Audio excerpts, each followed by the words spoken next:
'Twas the night before Toastmasters, and on paper of white, young David Salazar his speech furiously did write.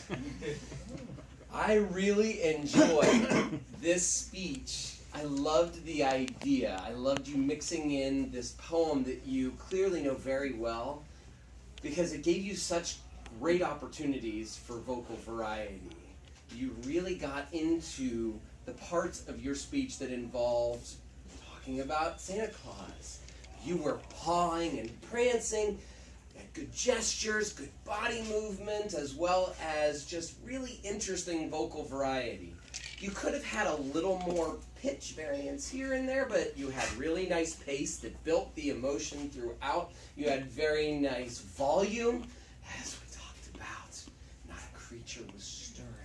I really liked that you had such good variance and good pauses as well in your speech as you moved through it.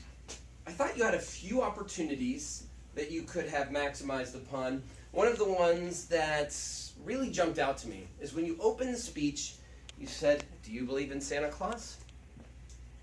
I noticed that early in your speech you were a little more staid, a little more boxed in with your vocal variety, your body movement. I want you in your very next speech to consider doing something really big, even if it's the exact same opening, but instead of just asking the question generally of the audience, I want you to go, lean in. Do you believe in Santa Claus? I believe in Santa Claus, and let me tell you why. Because if you break out of that bubble early, you will grab all of our interest and hold it much longer throughout the presentation.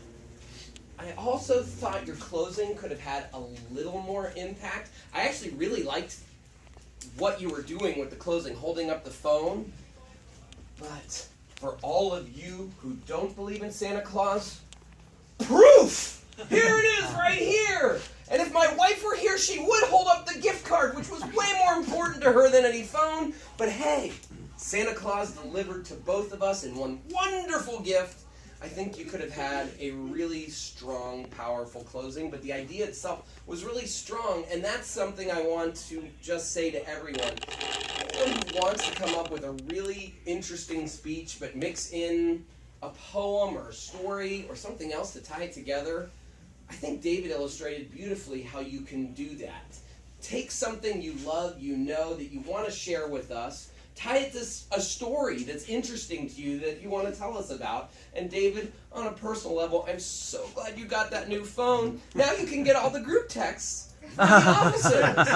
Yay! I can't tell you how much that makes my heart. I look forward to your next poem and many more stories. Thank you, Mr. General Evaluator.